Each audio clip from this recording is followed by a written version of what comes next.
Bismillah. Assalamualaikum warahmatullahi wabarakatuh. Selamat siang pada waktu saya. Jadi pada pertemuan ini saya akan membahas tentang kisi soal yang akan keluar di soal ujian akhir semester besok ya. Jadi adapun video ini saya buat untuk menjelaskan aturan serta kira-kira soal apa yang atau memberi gambaran kepada mahasiswa soal apa kira-kira yang akan keluar pada mata kuliah IT Entrepreneur. Saya mulai dari ada sedikit pengantar ya. Pengantar ini berisi tentang aturan atau rules. Untuk UAS nanti sifatnya adalah pilihan berganda, tidak ada esai, cuman memilih aja jawabannya. Kadang ada dari A sampai D atau dari A sampai E ya. Variatif tergantung soalnya. Kemudian waktu untuk mengerjakannya adalah 90 menit. Nih ya. Kemudian soal terdiri dari 20 ya. Jadi pada sisi IT Entrepreneur ini saya akan menampilkan 31 soal. Dari 31 soal, itu keluarnya pasti ada 20, yang mana saya nggak tahu. Makanya kalian pelajari sendiri nanti ya. Kemudian saya juga memasukkan soal kuis kemarin. Mungkin di kuis kemarin itu banyak nilainya rendah. Jadi dari kuis tadi saya akan masukkan juga beberapa soal yang saya sisipkan untuk soal UAS besok. Kemudian pada kisi ini hanya saya lampirkan pertanyaan saja ya, tanpa ada pilihan jawaban. Kalau dilampirkan ya bukan kisi soal namanya ya. Jadi cuma hanya soalnya doang tanpa ada pilihannya tadi, pilihan berganda. Itu sudah suatu modal buat kalian mempelajari kira-kira jawaban yang mana atau memberi gambaran seperti itu ya. Kemudian untuk UAS waktunya adalah on time sesuai dengan jadwal. Mungkin yang sudah pernah ikut UAS itu misalnya dapat jam 8 ya berarti jam 8. Artinya tidak ada jeda atau expire 1 minggu dari saat pos itu terbit ya. Misalnya jam 8 berarti karena durasinya adalah 90 menit berarti jam 9.30 menit itu secara otomatis pos untuk UAS expire ditutup. Oke, karena waktu terbitnya atau waktu expire-nya pos itu hanya 90 menit. Tidak bisa untuk besok atau apalagi kalau misalnya hari Senin tidak bisa untuk hari Rabu, Kamis dan seterusnya. Jadi on time.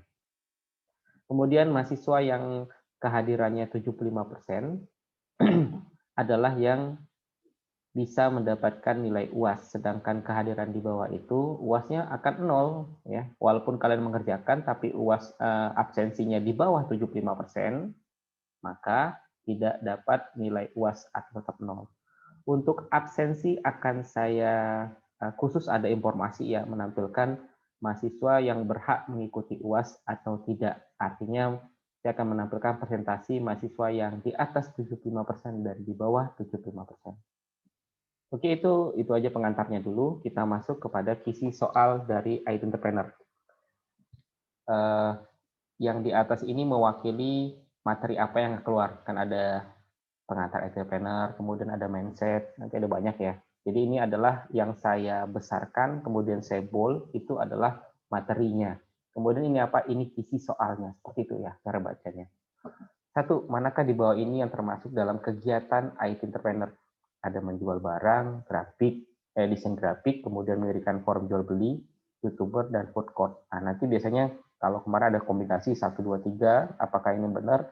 Kemudian kalau ini yang A-nya, option A, kemudian option B, mungkin adalah 2, 3, 4, dan seterusnya ya.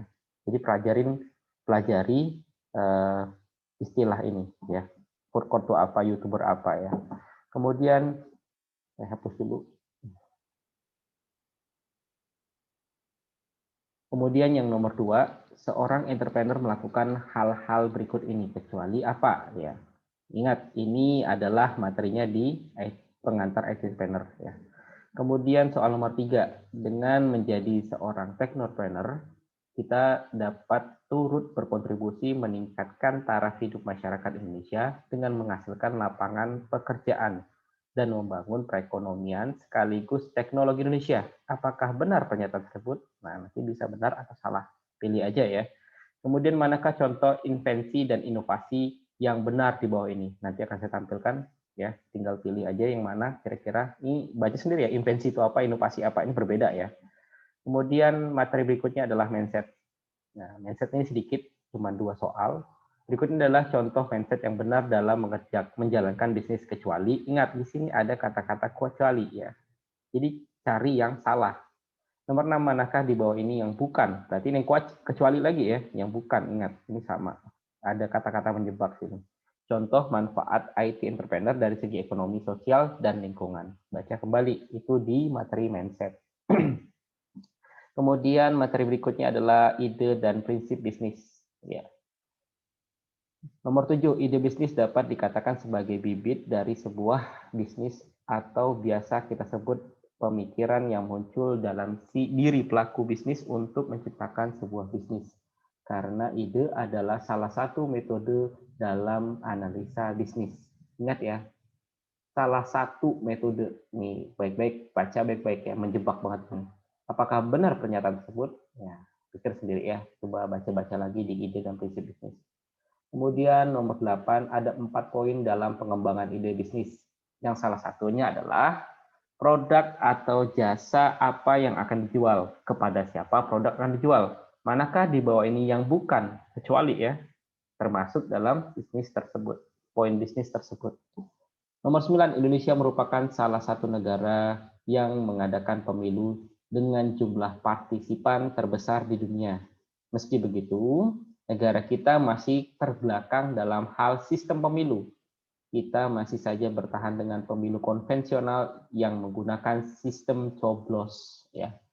Kita bertahan dengan segala macam kekurangan dan masalah yang muncul padahal bisa diselesaikan jika saja kita beralih pada sistem pemilu elektronik atau elektronik e-pemilu ya.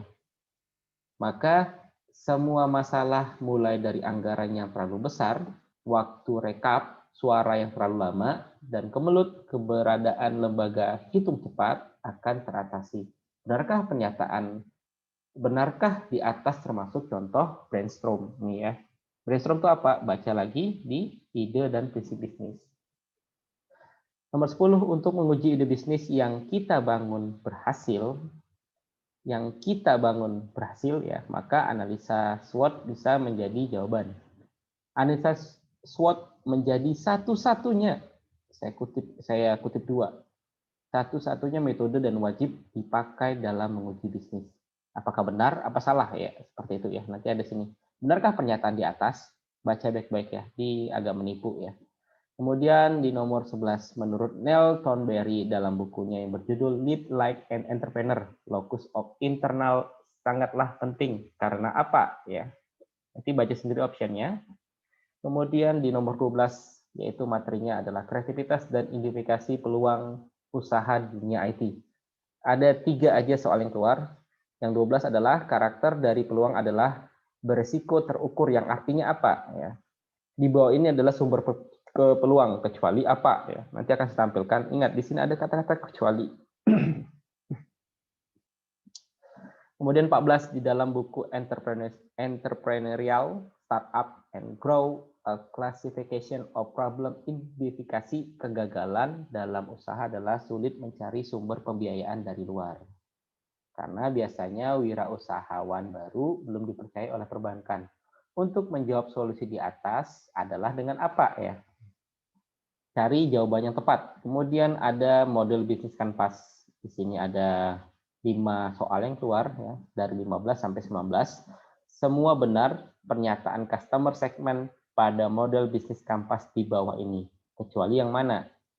16. Semua pernyataan di bawah ini adalah benar. Semuanya benar ya, tentang model bisnis kanvas. Manakah pernyataan yang salah? Ingat yang salah lagi ya.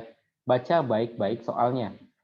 Kemudian di 17, mana contoh customer relationship di bawah yang mana contoh customer relationship di bawah ini yang salah ya, di bawahnya. Nanti saya perbaiki. Kemudian Berikut inilah contoh recurring revenues, kecuali apa ya. Nih, nanti akan tampil yang benarnya, yang salahnya pilih ya. Di bawah ini adalah manfaat model bisnis kanvas, kecuali yang mana ya. Kemudian materi analisa bisnis dan penentuan harga pokok. Cuma 4 yang keluar soalnya, yaitu dari 20 sampai 23. Manakah di bawah ini yang bukan pengertian biaya? Nomor 21, biaya dapat digolongkan sebagai berikut, kecuali ya. Manakah di bawah ini yang bukan jenis biaya? Di 23, semua perhitungan di bawah ini adalah cara perhitungan harga jual dengan cost plus pricing method ya. Manakah yang menggunakan metode markup? Nah, jadi nanti akan dimunculkan yang menggunakan cost plus pricing, yang mana yang metode markup ya. Kemudian pemodalan hanya muncul di 4 soal. Manakah di bawah ini yang bukan contoh investasi ya. Kemudian perhatikan gambar di bawah ini. Nih ya, ada di materi pemodalan. Manakah pernyataan paling benar tentang gambar di atas? 26, bisnis plan merupakan sebuah dokumen yang mempunyai manfaat ganda atau dwifungsi, yaitu manfaat di dalam maupun di luar perusahaan. Manakah pernyataan tersebut? Nah, manakah pernyataan yang menyatakan dia adalah fungsi ganda atau dwifungsi? Di bawah ini adalah konten tentang bisnis plan, kecuali yang mana? Seperti itu ya.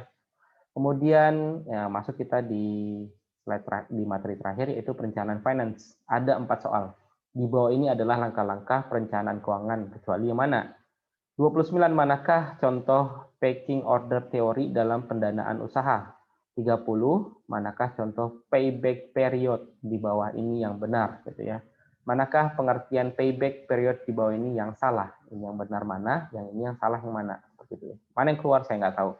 Jadi dari 31 soal ini yang pasti keluar adalah 20. Yang 20 itu mana? Ya pelajarilah dari isi soal yang saya berikan ini. Jelas ya? Saya akan ulangi lagi poin penting dalam UAS ini ya. Pertama itu pengerjaannya 90 menit. Ya.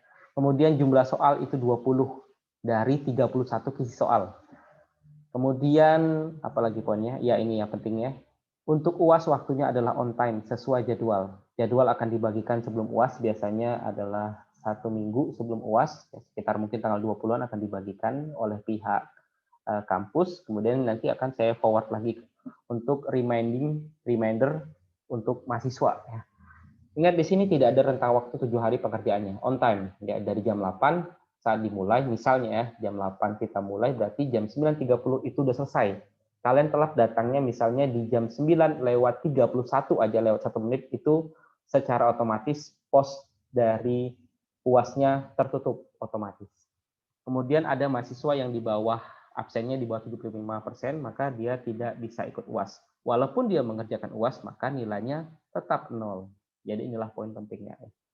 Oke, materi ini akan saya bagikan kembali, materi isi soal dalam bentuk lampiran di pertemuan terakhir. Untuk absensi dan nilai akan saya susul secepatnya. Sekian dulu untuk pertemuan ini. Saya akhiri dengan ucapan Assalamualaikum warahmatullahi wabarakatuh. Selamat siang.